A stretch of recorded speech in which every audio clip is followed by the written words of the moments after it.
Thank you, everyone. I'm happy to be here. The first thing we need to do is lower the bar a little bit. I am the geographic speaker. My office is 6 blocks down the road. I'm not near as qualified as everybody else speaking, but I was convinced they didn't have to pay me any travel. So here I am. I'll do the best that I can. With that said, I'll also tell you that I tried to get out of this, and just so you know how this works, they emailed me and said, hey, would you speak to a group of officials at NASA? It's in Louisville. Yeah, sure, I'd be happy to do that. Do that all the time. I've got canned speech. Get up, referee the defense, call the obvious, stay in your primary, trust your partners, boom, boom, boom, I'll knock that out. So email them back. It's like, just so I know the level of experience, college, high school, what type of officials am I speaking to? So I get a reply from somebody else. They're like, the person who originally contacted you no longer works for us. You're actually going to be speaking to a group of supervisors and administrators. It's like, So I said, one, did he get fired for asking me to be on the panel? And two, supervisors, and I started to type the word supervisors and administrators, and I don't really know what to say to those people. And then I started thinking, wait a minute, administrators and supervisors, those would be the people who determine how much we get paid, write our independent contractor agreements that are heavily slanted to protect themselves from liability and keep us from getting benefits, and three, the people who support us or don't support us when everybody on ESPN is killing us over things that they don't know and understand. Backspace, backspace, backspace, backspace. I need all 11 minutes, and I want them locked in the room. They're not allowed to leave while I'm talking. So here I am. In all seriousness, I work for great supervisors, been very blessed. I started out, I refereed. I was playing basketball on a base team when I was in the Air Force, refereeing on a base team, and I was the guy who always knew everything, always argued. And a buddy of mine got me started. He said, you know what, you already know everything. You should try officiating. So I did. That was in 1997. Been fortunate since then to do pretty well in this. And as I thought about talking to you guys, I was like, what really overlaps? Because they wanted me to correlate and bring together running a AAA baseball team and what the leadership skills are that I use in that with what are the leadership skills that you use in officiating. So first thing came to mind, I'm like, communication. Communication now across the country is poor. Everybody's got an iPad, iPod, WePod. My kids sit and text each other from the front seat to the back seat. I go to camps and I wonder why guys can't talk to coaches. And it's because nobody really communicates anymore. So I'll talk about that. And I was like, no, I'll talk about social media. Because from a business perspective, nothing has changed business more in the last 20 years than social media. Social media can lift your business up, can promote your business, or it can absolutely kill your business. It's an unmonitored open forum for people to say and do whatever they want. It affects us the same with officiating. Referee a college basketball game or an NFL game, Google your name afterwards. Better yet, don't. Because I can tell you, people are on there and they're going to talk about it and there's nothing you can do about it. But then I started bringing all this together and I was like, what really overlaps the most? I thought of one thing. People. People. Simple answer. But if you think about what we do and what our concepts of leadership are, we all analyze a situation. We make a decision on how best to handle the situation, and then we have to manage the people that are affected by our decision. Regardless of refereeing, what do? You look at a play, you analyze the play, you make a decision, you deal with the coach. If you're in your office, look at a situation, analyze it, make decisions that you think is best for your organization, deal with how it affects your employees or your customers. So I think it's all about people, which brings you to leadership. How do you lead those people? I read a lot, on planes a lot, try to read a lot of books, try to get smarter. And the best definition of leadership that I've come across, for me personally, is leadership is getting people to want to go where you need them to go. And I thought about that a long time. I was like, that's really simple, but not so easy. So how do we do that? First and foremost, I think you have to clearly define where you want them to go. And just as important as setting those goals and defining where you want them to go, you got to tell them how to get there. In my job at the Bats, I'm great at figuring out goals, sales goals, budget goals, expense goals. We set a lot of goals. And then I find myself looking at the goals I've set and thinking, did I really train and equip and prepare my people to reach those goals? And I think for me in the business side, that's where I fall short. And I think on the referee side, we oftentimes do that. Tell guys, you got to get better. Got to get more plays right. Got to handle the coaches better. But are we giving people the tools that they need to achieve those goals? If I pulled up in front of your house and told you, here's an incredible entertainment center, big screen TV, all you got to do is put it together and you'll have the greatest NFL watching mecca in your basement man cave you'll ever have. But I didn't give you any instructions. It'd be kind of tough. You wouldn't get a lot of good out of it. You'd get frustrated. And I think when we don't prepare people to meet the goals we set for them, we have to deal with them becoming frustrated, not reaching those goals. It's counterproductive to our organization or our officiating association. Second thing is understand your people. Officials by nature are crazy. If you think about the average high school official, guy works 40 hours a week, 9 to 5, regular job. His week's almost over. Friday night, 4 o'clock. He's got an hour to go. He can get off work, go home, cook a steak, spend time with his family. Or he can leave his work a little bit early to get to a high school gym, dress in a broom closet or locker room without a shower, and go out for an hour and a half and get yelled at by a bunch of crazy parents that think their 5'7" post player is going to be the next LeBron James for $40. And then the football officials are even crazier because they do that while it's snowing on them. So I completely have to understand that officials are crazy. Second thing about officials, they're competitive.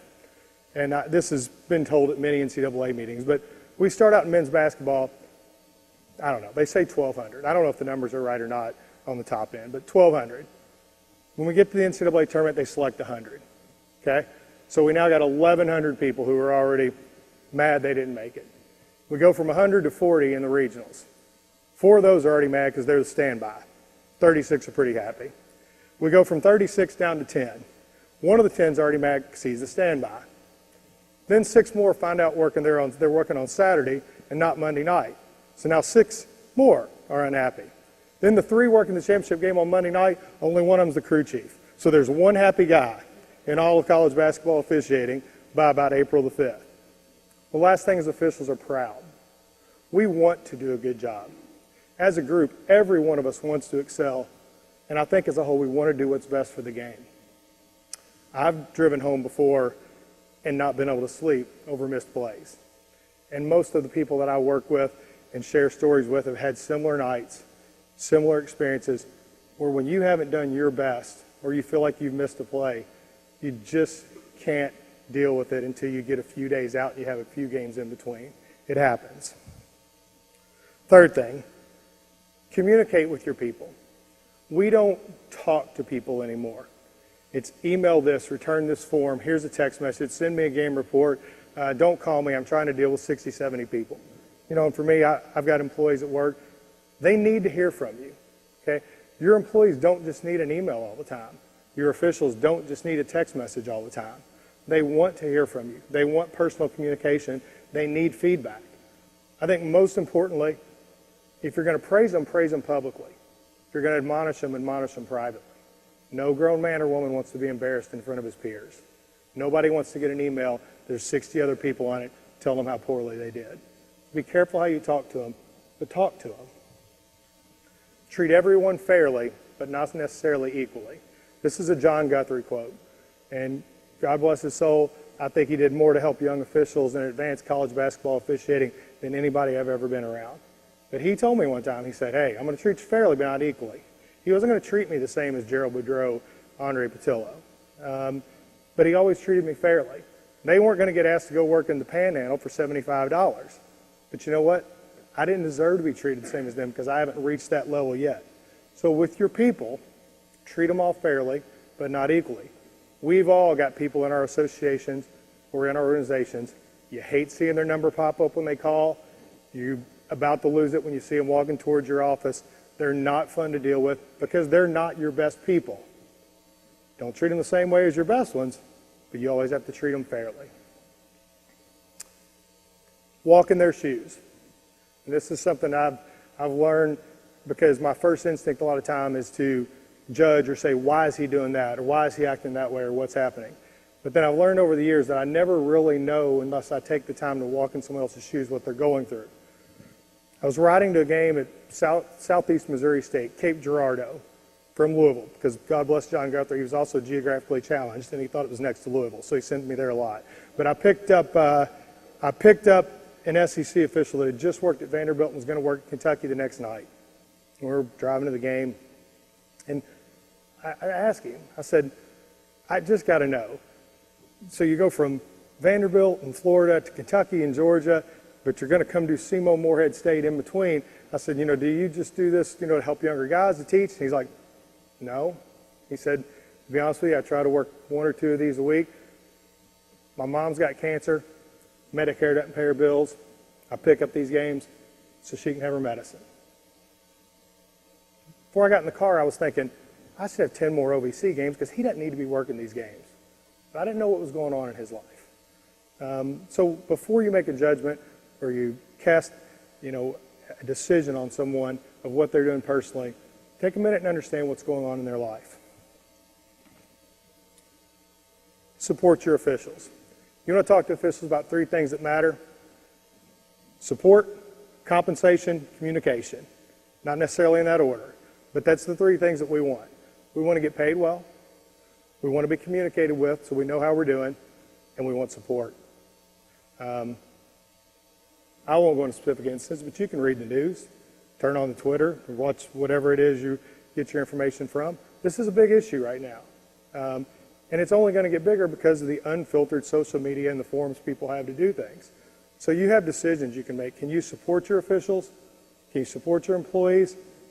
Or are you going to be the person who lets the media or the fans or some administration dictate what you do in terms of your governing body and your officials? I will tell you, there's no greater way to earn the trust and respect of your officials than to support them in a hard time. I'm going to tell you right now, we're going to misplace. Did you see the Julian Edelman catch? I still don't know if the ball hit the ground.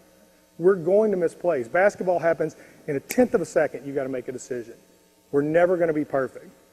John Guthrie, again, I keep going back to him because I spent a lot of time with him when I was younger. He told me, he said, you know what?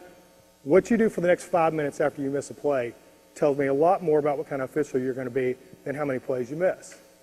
Probably didn't understand it at the time. As a supervisor, I'd like to ask you, when your officials miss a play, how do you treat them after they miss plays? Do you work with them to make them better? Talk about why you missed it? Or do you want to put them on the bench? Downgrade them on your rankings? Take a game away from them?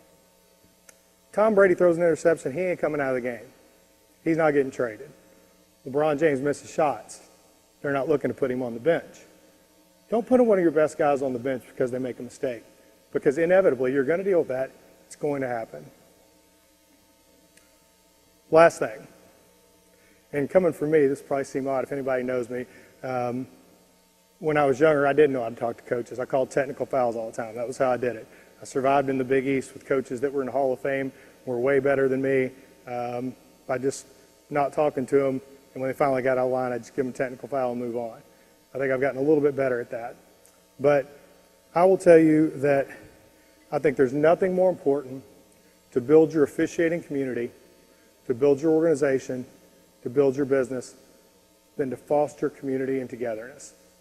Sounds all soft and touchy-feely, but I will tell you that I've seen this.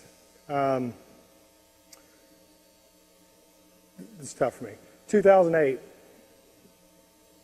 my dad passed away in March, and I was at Marquette. I found out in the locker room. And I'll never forget how those 2 guys took care of me. I don't even remember the game. I don't remember a single play. I don't remember a single thing Tom Crean said to me. But I got through it, and then I went to the Big East tournament the next week, and legends, Jim Bird, John Cowell, Tim Higgins, Bob Donato, Mike Kitts, they took me in. They got me through it. 3 months later in June, son's born. Pulmonary artery in order reversed in his heart. Open heart surgery a week later, coronary artery burst. Heart doctor comes in. We've got to prepare you for the worst. You may not make it. My wife is gone. Scared. Probably didn't even really know what was going on. So he gets through it. Was in the hospital for 2 months. But I remember I walked out one day My phone blows up. Got all these messages. Still got a flip phone at the time. Took my flip phone out. It's like 20 messages. And at the time I was in the D-League, I was working in the WNBA. And Ed Rush or Joe Borgia, who I think's here, somebody had read an email that I had sent out to all my friends in the D-League. Brian Forte, John Goble, Eric Dalen. One of them had read it at camp, because I was supposed to be at camp, obviously wasn't there. I had 20 phone calls from guys. Hey, we're praying for you. You can do it. It meant the world to me. So what I would tell you is this: when you can get the people in your organization to focus more on other people than they do on themselves, you're going to build something very, very special. You're going to build togetherness. You're going to build strong bonds, and they're going to officiate better together. They're going to be better in business, and they're going to show you everything that you can do when they're working together and they care more about someone else than they do themselves. You walk into my office and there's a picture. It's been there for 18 years. Not my office, the Bats office. It's a Jackie Robinson quote. I don't know how I missed it for like 16, 17 years, but I just started paying attention to it. Now I look at it every day when I walk in. It says, a life is not important except in the impact it has on others. Pretty short sentence. Life is not important except for the impact it has on others. But it means a lot. So if I could leave you with one thing today, I would say, take that back. Figure out a way that you, whether you're in your business, your association, or just with your fellow officials, find a way that you can make the people around you better and impact their lives. Thank you.